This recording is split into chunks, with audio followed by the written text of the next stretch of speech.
Jésus. Gloire à toi, Seigneur. Bien aimé, nous avions commencé depuis quelques semaines maintenant une série d'enseignements sur les caractéristiques d'un vrai disciple. Les caractéristiques d'un vrai disciple. Et par la grâce du Seigneur, nous sommes aujourd'hui à pratiquement 36 caractéristiques du vrai disciple de Jésus-Christ. Si on peut juste baisser un peu le scène, un tout petit peu. Amen. Amen. Nous sommes aujourd'hui à 36 caractéristiques d'un vrai disciple de Jésus. Et pourquoi nous avions, par la grâce du Seigneur, entamé cette série d'enseignements? Parce qu'il est de constater qu'entre un disciple et un chrétien, comme je l'ai dit, il y a un grand fossé. Et pour rappeler, j'ai dit qu'un disciple n'est pas, un chrétien, pardon, n'est pas forcément un disciple, mais un disciple est un chrétien. Et nous avions vu que le mot chrétien, dans toute l'histoire de Genèse jusqu'à Apocalypse, a été utilisé que 3 fois. La première fois, c'était dans l'Acte des Apôtres, donc au chapitre 11, du verset 25 à 26.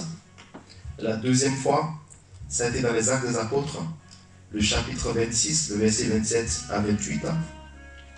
Et la troisième fois, ça a été dans 1 Pierre 4, 16.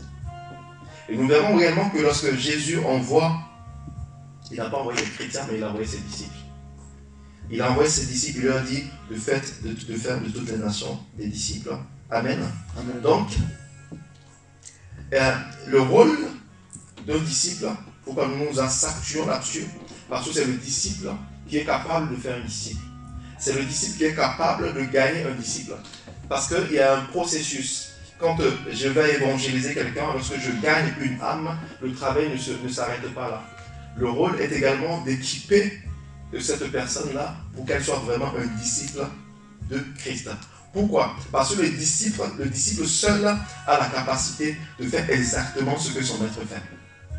Amen. Amen. Un disciple qui est réfractaire, qui ne peut pas faire exactement ce que son maître fait, est un disciple qui n'est pas en mesure d'être dans la même dimension que ce que son maître a été. Et on le voit très bien que Géasi, par exemple, n'a pas pu être dans la dimension de ce que Élisée a été pour Élie, au point où il a dû passer à côté de certaines choses. Donc le disciple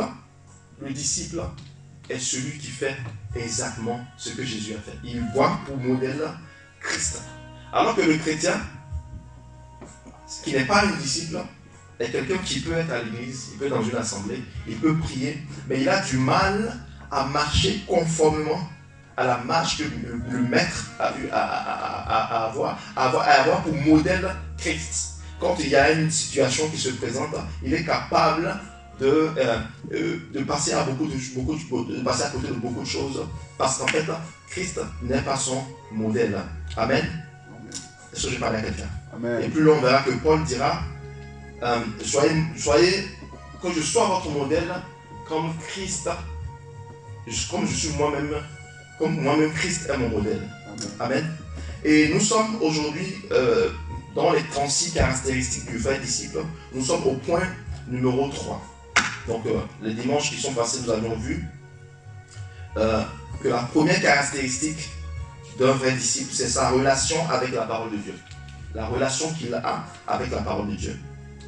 Son deuxième caractéristique est sa vie de prière.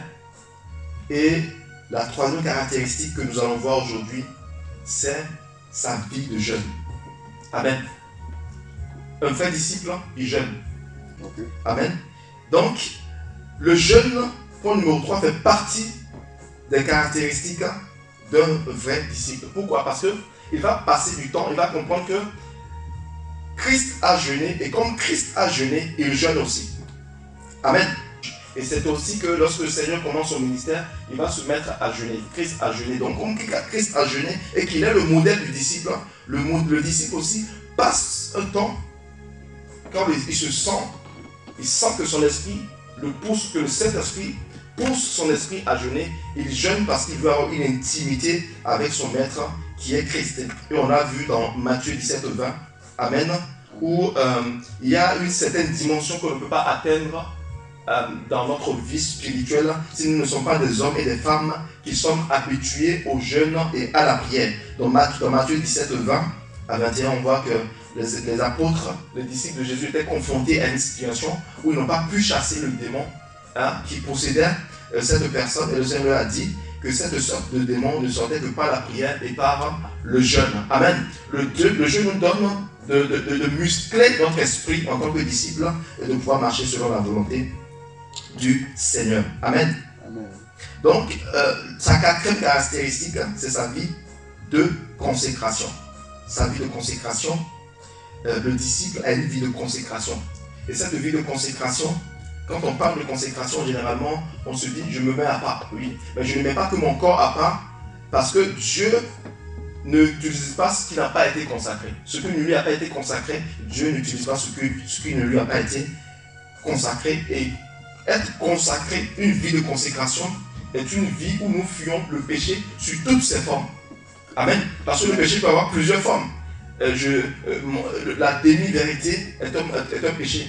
Je dis la vérité à moitié. Amen. Donc c'est également un péché. Donc la consécration, c'est une consécration. On fuit le péché sous toutes ses formes. Je consacre mon cœur, je consacre ma bouche, mes yeux, mes oreilles, tous les canaux par lesquels Dieu est susceptible de me parler, ou le maître est susceptible de me donner des messages et des révélations. Amen. Amen. Donc la cinquième caractéristique d'un vrai disciple, il appartient et s'investit dans une assemblée locale. Amen. Amen. J'étais hier, alors que nous faisions quelques courses avec mon épouse, on croise un jeune homme à qui j'ai commencé à parler du Seigneur, de la bonne nouvelle. Et il me dit, mais tiens, je me souviens de vous, ça fait la deuxième fois que vous me dites, vous me parlez de Jésus, que Jésus m'aimait, etc., etc. Moi, je ne me suis même plus souvenu que je l'avais déjà abordé dans ce sens-là. Et je lui ai demandé, il me dit, mais qui croit? Je lui ai dit, mais tu crois, mais est-ce que tu appartiens à une congrégation, à une assemblée? Il dit, non, qu'il prie chez lui à la maison. Je dis, ok, d'accord. Prier chez toi à la maison, Actes chapitre 2, nous démontre que les apôtres se réunissaient au temple.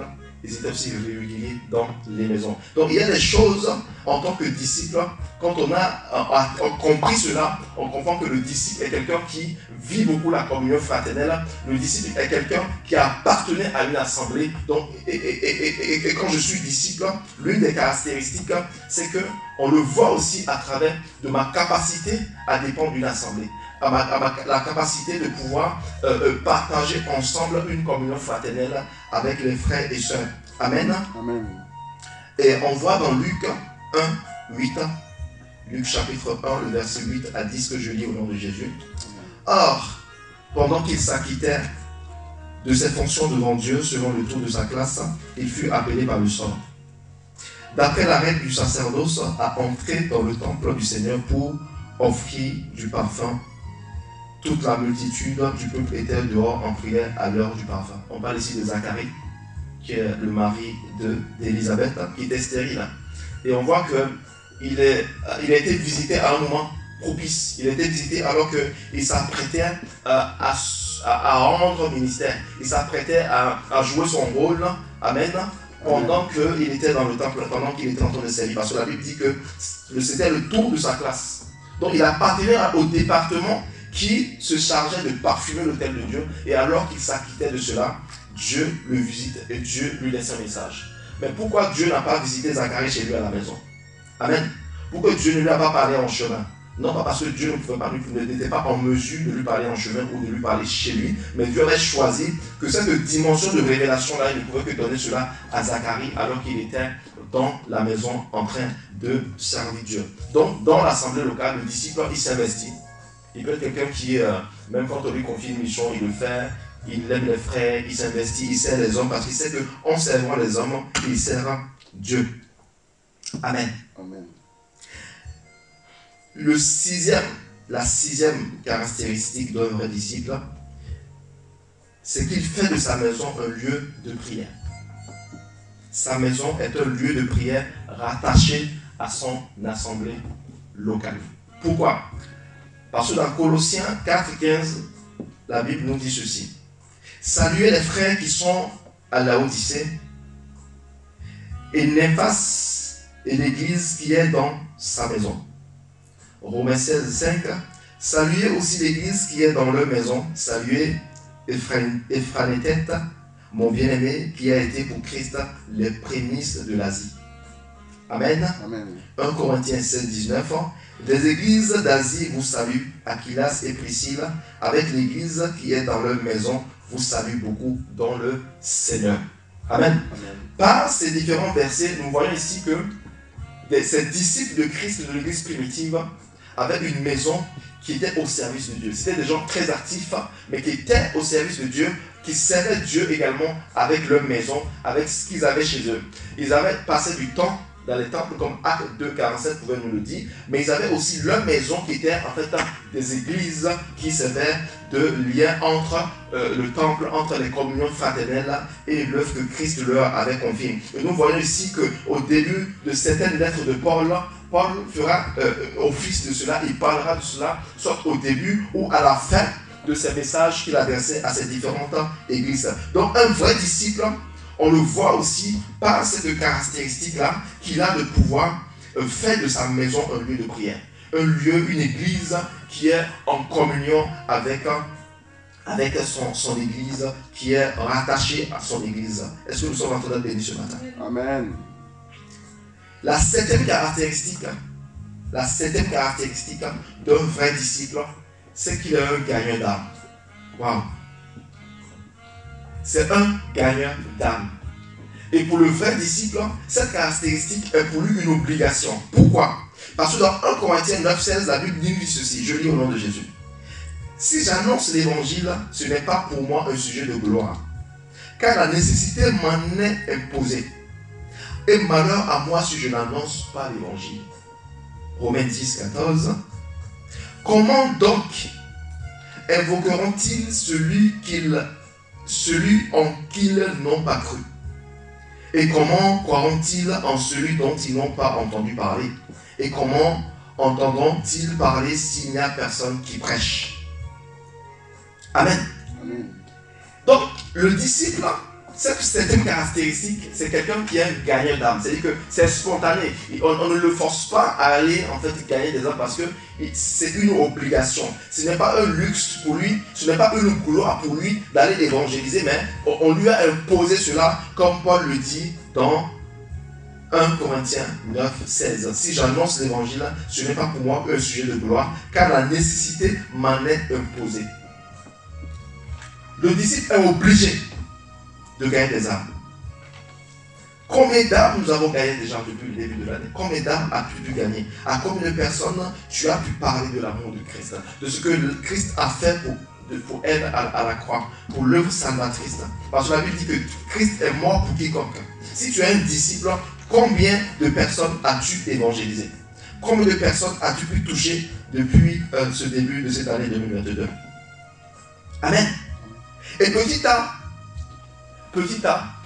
le disciple, quand il s'agit de gagner des âmes, est un caméléon. Amen.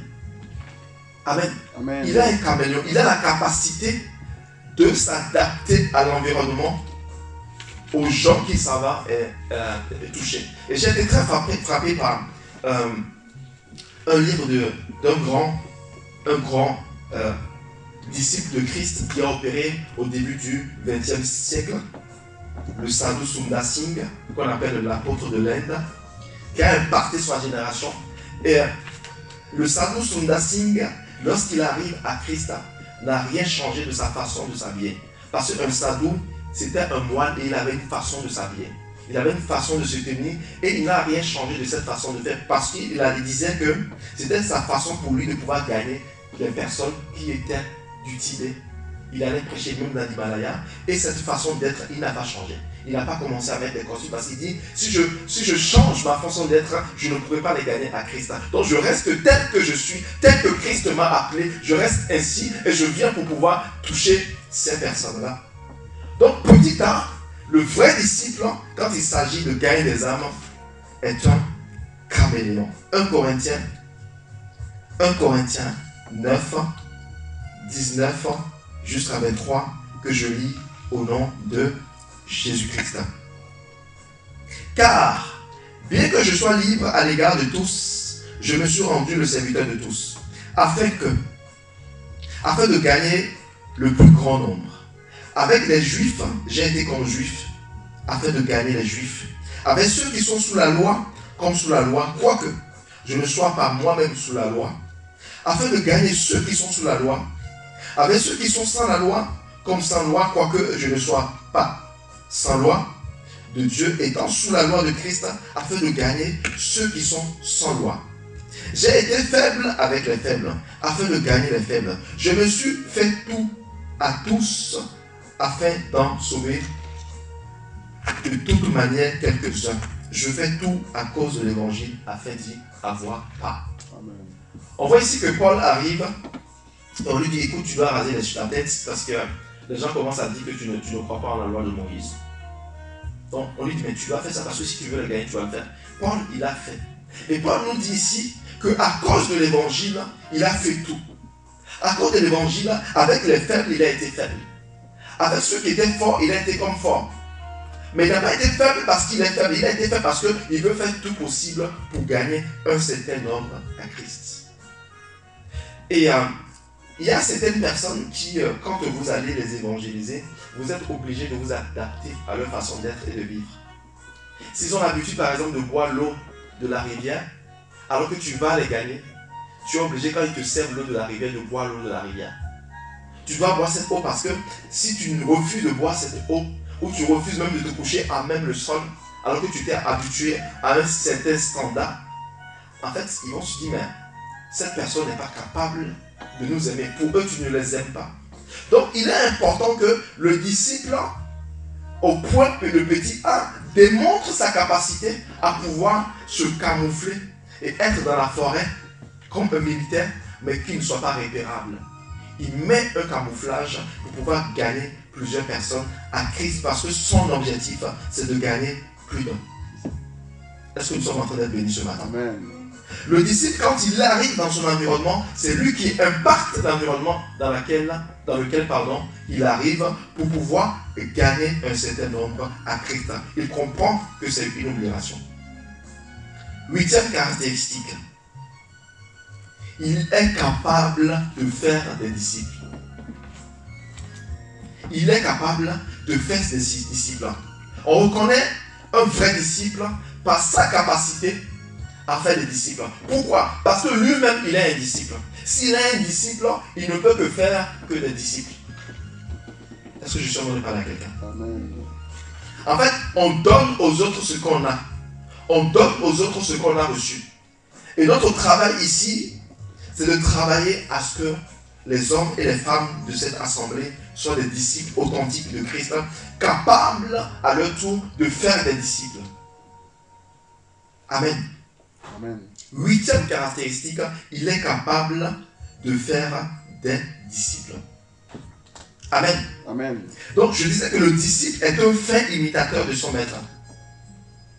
Être disciple, c'est avoir la vie et le caractère de Christ. Et bien souvent, le travail de quelqu'un qui gagne l'âme des âmes, des fois ça arrête simplement au fait qu'il a gagné l'âme.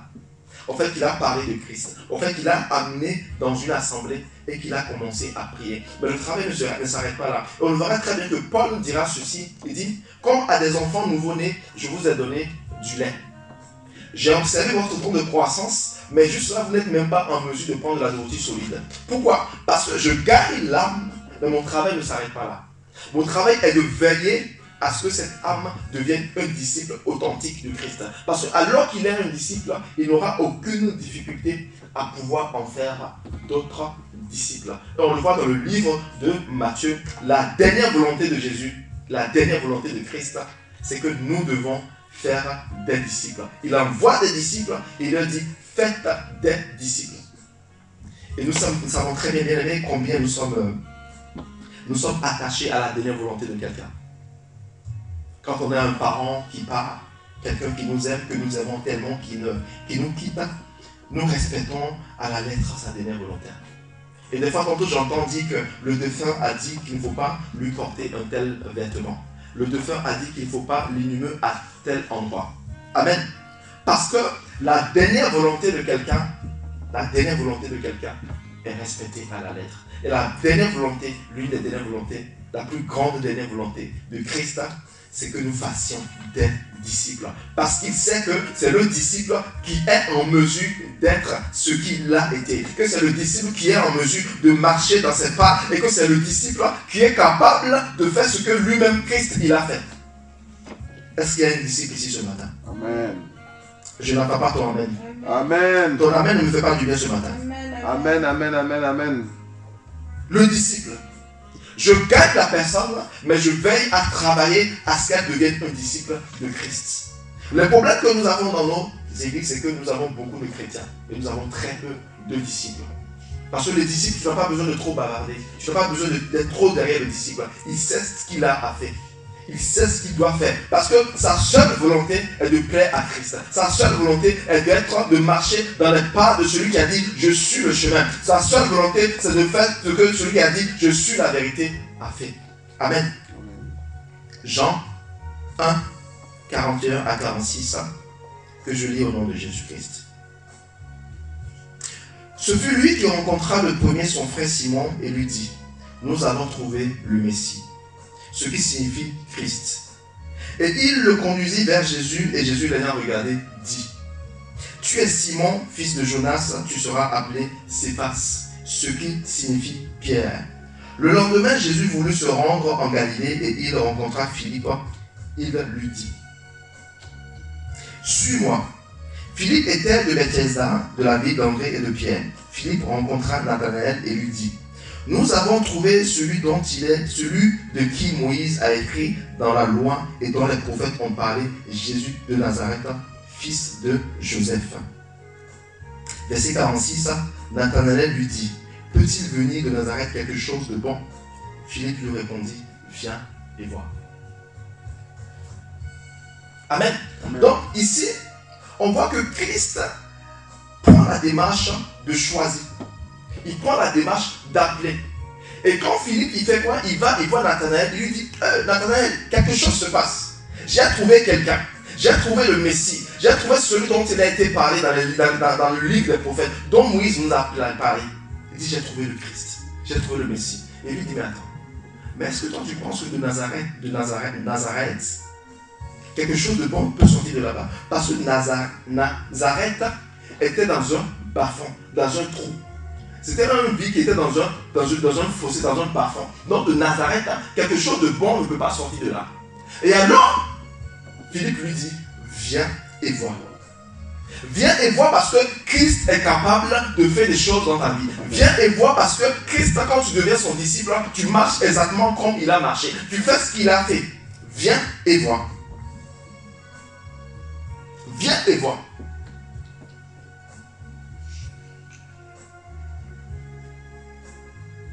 Neuvième caractéristique. Neuvième caractéristique. On reconnaît un vrai disciple de Christ par sa capacité à imiter le Maître. Amen. Amen. Par sa capacité à imiter le Maître. Parce que si tu es mon disciple, tu fais ce que j'ai fait. Quand tu es mon disciple, tu ne fais pas ce que je n'ai pas fait. Est-ce que quelqu'un entend être béni ce matin? Amen. La capacité du disciple à imiter, à être un imitateur du Christ, révèle son niveau de disciple. Le niveau dont il est disciple de Christ. Le niveau dont il désire marcher et faire la volonté du Maître. 1 Corinthiens 11, verset 1. Soyez mes imitateurs comme je le suis moi-même de Christ. Amen. Amen. Paul qui parle ici. Quel est le modèle que tu as? Quel est ton modèle? Il dit, soyez mes imitateurs. Soyez mes imitateurs comme moi-même je le suis de Christ.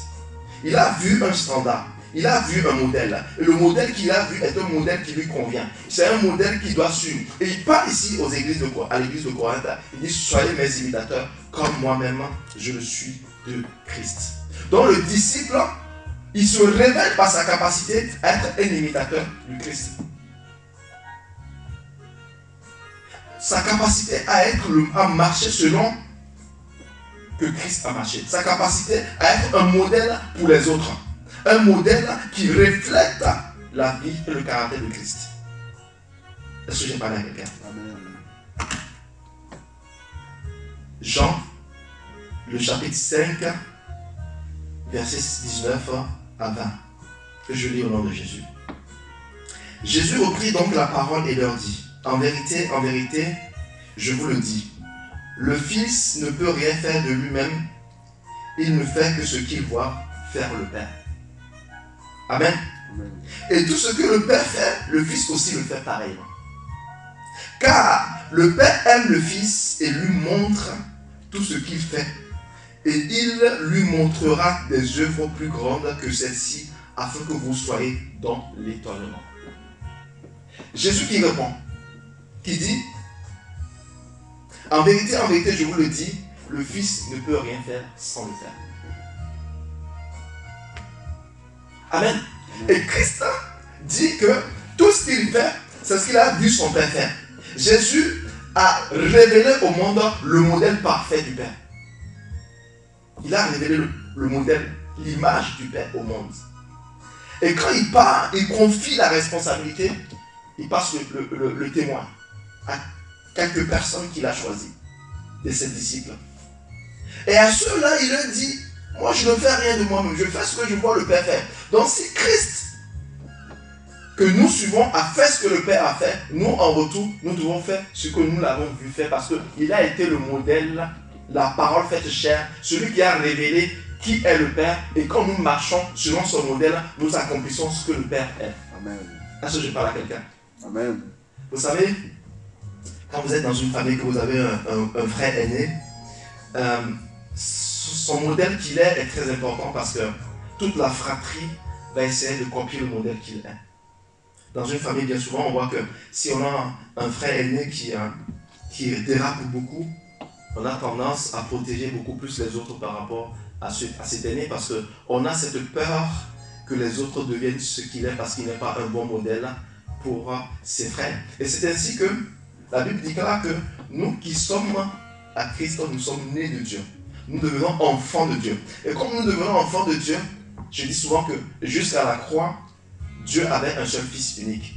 Mais quand Jésus donne son sang à la croix, Dieu a plusieurs fils uniques. Amen. Il est l'aîné et nous sommes ses frères. S'il a été un bon modèle, nous devons également imiter le modèle qu'il a été. Nous devons faire ce que lui, il a vu le Père faire et qu'il nous a confié. Donc, la 9e caractéristique, comme je le dis, c'est que le vrai disciple est un imitateur du Christ. Amen. Amen. 10e caractéristique. 10e caractéristique d'un vrai disciple, c'est qu'il est armé de la pensée de souffrir pour Christ. Il est armé de la pensée de souffrir pour Christ. Nous voyons aujourd'hui que beaucoup n'ont plus cette capacité de pouvoir payer le prix pour accomplir les choses de Dieu. Nous voulons aujourd'hui une église où les choses sont faciles. Nous voulons aujourd'hui être des disciples qui aiment la facilité. Amen. Le chrétien peut aimer la facilité, mais le disciple, il est armé de la pensée de souffrir pour Christ. Il sait qu'il doit souffrir pour Christ. Et alors que je parcourais, je dévorais ce livre de Sadhu Sundar Singh, il dit ceci. À chaque fois qu'il allait en mission, qu'il était en voyage missionnaire, qu'on lui donnait de l'argent, il refusait. On lui donnait de la nourriture pour le chemin, il dit non. Si j'accepte cela, je ne pourrai pas voir la manifestation de la puissance de Dieu. Si j'accepte les choses que vous me donnez, en fait, je ne pourrai pas voir jusqu'où Dieu était capable d'agir. Il était armé de la pensée de souffrir. Pourquoi? Parce que le travail, l'œuvre même du Messie, de notre Maître, était la souffrance. Il a souffert. Il n'a pas rejeté la souffrance. Il n'a pas refusé de souffrir. Il a souffert dans son corps. Il a souffert dans son âme. Il a souffert dans son esprit. Amen. Il a souffert dans son corps. Pourquoi? Parce que son corps a souffert. Il a souffert dans son esprit et dans son âme. 1 Pierre 2, 21. Et c'est à cela que vous avez été appelés parce que Christ aussi a souffert pour vous, vous laissant un exemple afin que vous suiviez ses traces. Et c'est à cela que vous avez été appelés parce que Christ aussi a souffert pour vous, vous laissant un exemple. Quand on parle d'exemple, on parle de modèle. Vous nous laissant un modèle afin que nous puissions suivre les traces de ce qu'il a fait. Donc si Christ a souffert, je dois être armé de la pensée de ce que si la souffrance venait sur le chemin du disciple que je suis, je ne dois pas ruiner Christ à cause de la souffrance. Le disciple n'abandonne pas à cause de la souffrance. Le chrétien peut abandonner à cause de la souffrance. Mais le disciple est armé même de la pensée de souffrir parce qu'il sait que Christ a dit que si le bois sec est en train de brûler, que se passera-t-il? Qu'est-ce qu'il arrivera au bois vert? Et il a dit, si ils m'ont persécuté, ils vous persécuteront. Donc le disciple, le Christ, est armé déjà de cette pensée. Il sait que si la souffrance vient, j'y vais. La souffrance ne m'arrêtera pas. La souffrance ne sera pas un frein à l'œuvre que le Maître m'a confiée. Amen. Amen. Et on voit que le ministère de Paul a été un ministère où il a beaucoup souffert. Alors que le Seigneur rencontre Paul sur le chemin de Damas, l'un des premiers messages qu'il lui donnera est un message qui est bien rempli de souffrance. Il dit, cet homme est un instrument que j'ai choisi pour parler de moi devant les nations. Et je lui montrerai combien il souffrira pour mon nom. Et Paul dira, il dit, les choses qui étaient pour moi un gain, aujourd'hui je les vois comme de la boue, afin que Christ soit glorifié. Donc le disciple est armé. Il dit, je suis habitué à la souffrance, je suis habitué à passer du bon temps. Je suis habitué à toutes ces choses, à vivre dans l'opulence et à vivre dans la pauvreté et à vivre dans le manque. Pourquoi? Parce qu'il a été armé dès le départ de cette pensée de souffrir. 11.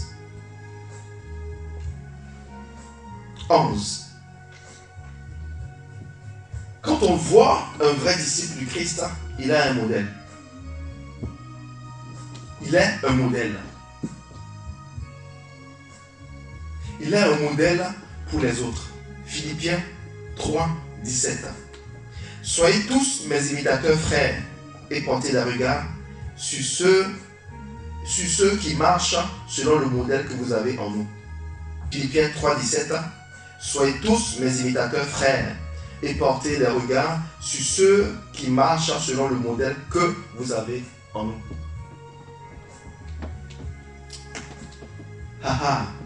Il est un modèle. Et on voit ici que dans Philippiens, il est écrit que nous devons être des imitateurs. Nous devons être des modèles. Quel genre de modèle es-tu pour ta génération? Est-ce que tu es un modèle qui reflète la vie et le caractère du Christ, du Maître? Est-ce que tu es un modèle qui est influencé par l'environnement où il arrive? Ou tu es un modèle qui influence les gens quand tu arrives? Est-ce que j'ai parlé à quelqu'un? Est-ce que tu es un modèle que les gens ont envie de copier? Est-ce que les gens veulent prendre quelque chose de toi? Est-ce que les gens veulent faire ce que tu fais? Tu dois être un modèle. Le vrai disciple a un modèle parce qu'il respire la vie et le caractère du Christ.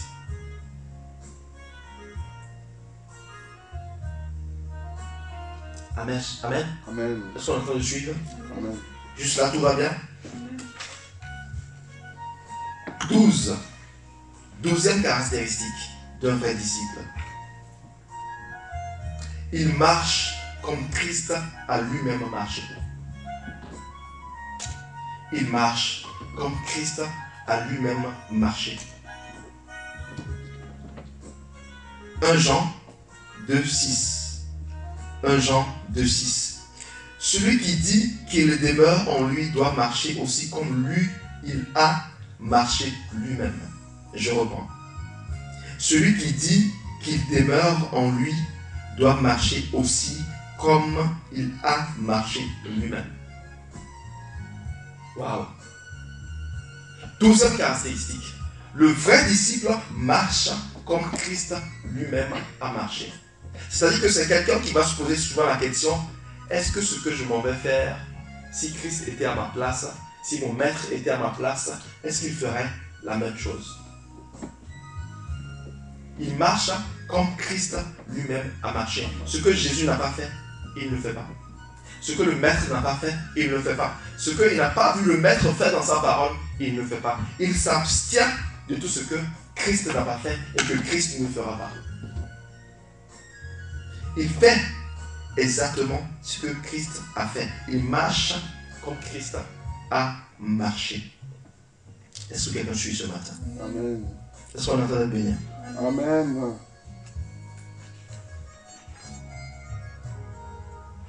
Et aujourd'hui, on a vraiment du mal à marcher selon le modèle de Christ, à marcher comme Christ lui-même a marché. On est plutôt penché vers des modèles qui ne sont pas des modèles qui ont été copiés de Christ.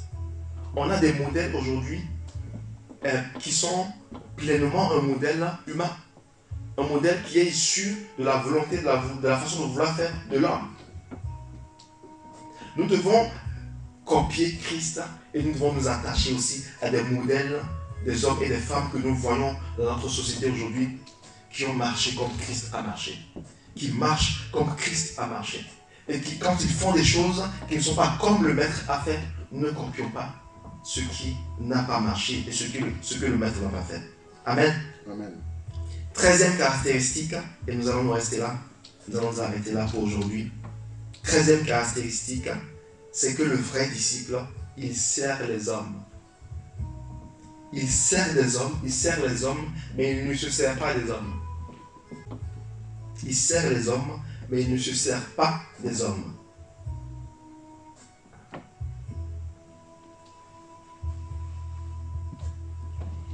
Amen. Amen. Et pour aimer, pour servir les hommes, il faut aimer les hommes. Bien aimé, tu ne peux pas servir quelqu'un que tu n'aimes pas. Tu dois aimer les hommes tels que Dieu aime les hommes. Tu dois avoir le regard, être en mesure par le Saint-Esprit de regarder l'homme tel que Dieu le voit. Est-ce que j'ai parlé à quelqu'un? Amen. Tu ne peux pas servir quelqu'un que tu n'aimes pas. C'est que l'image que tu as de Dieu détermine les choses que Dieu peut faire pour toi. L'image que tu as d'un frère détermine les choses que tu peux faire pour ce frère-là. La façon dont tu regardes un frère détermine ce que tu peux faire pour lui.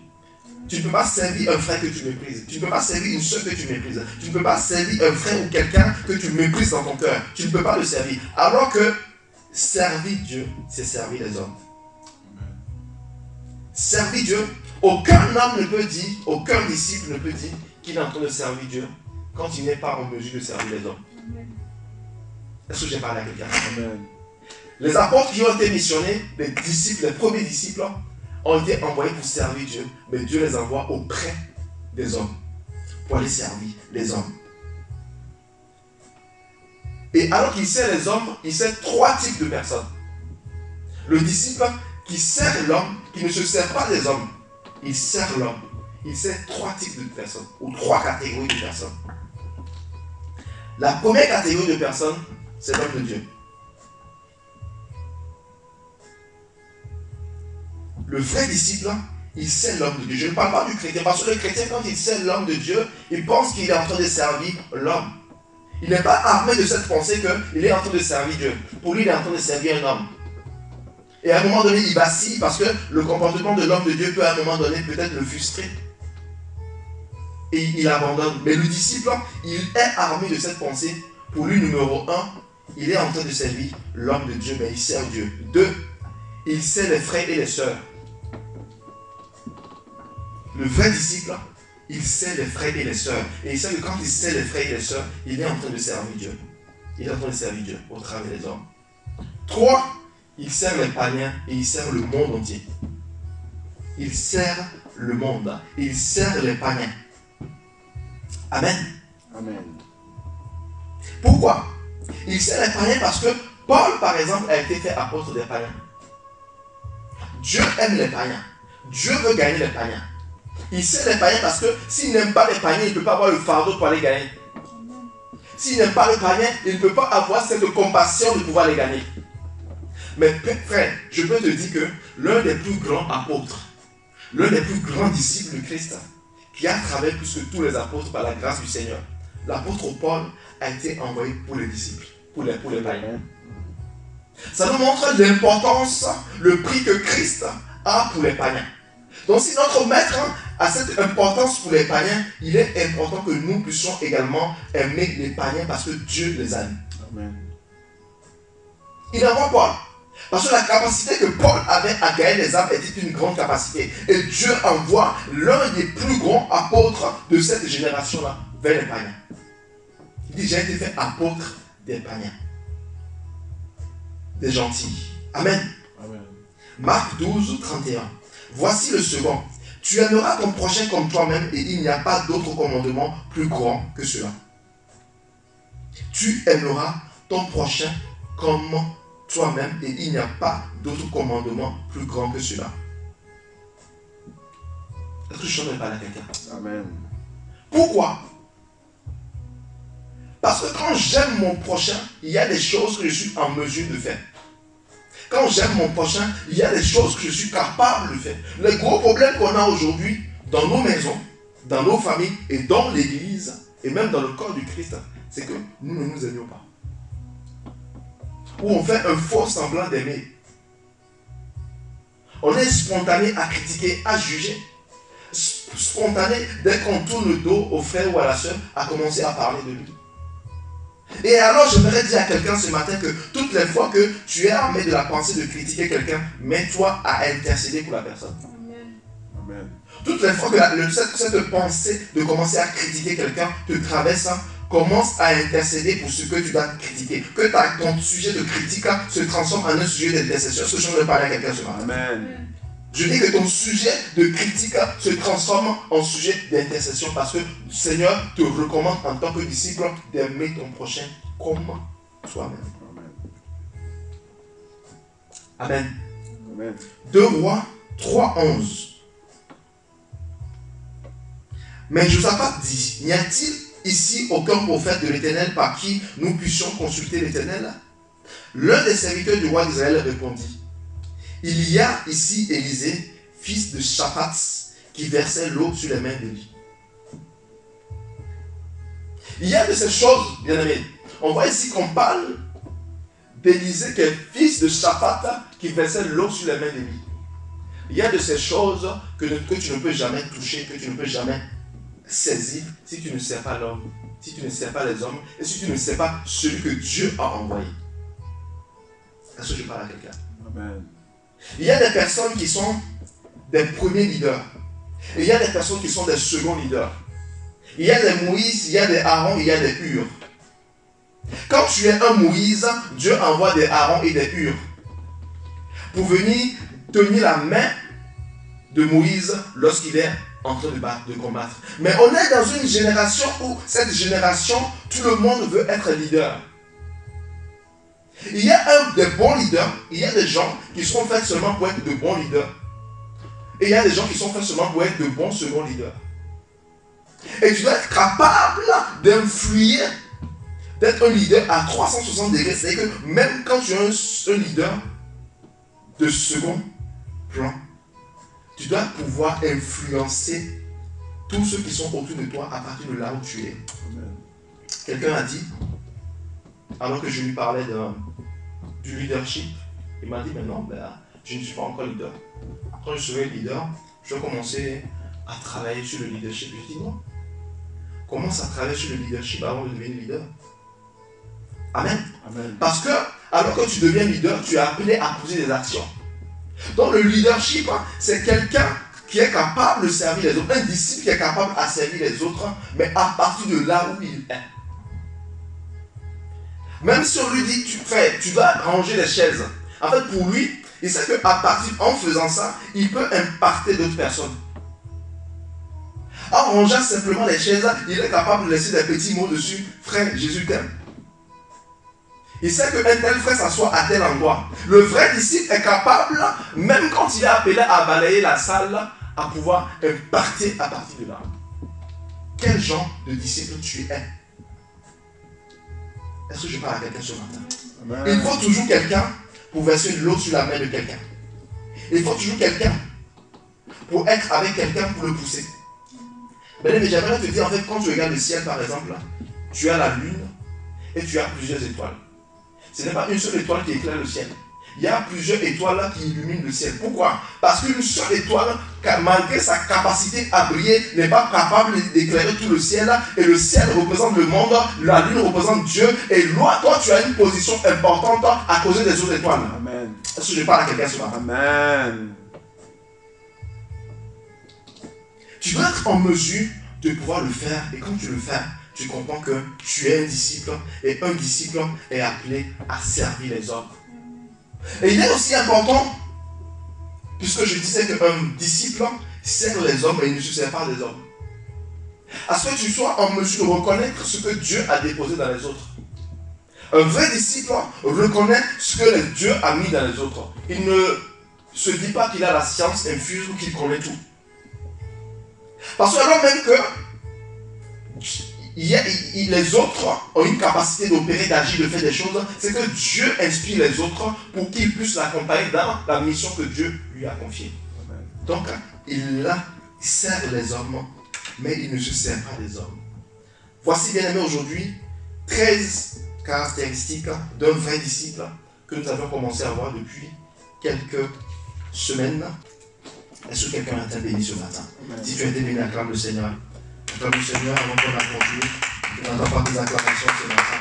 Merci Jésus. Gloire à toi, Seigneur.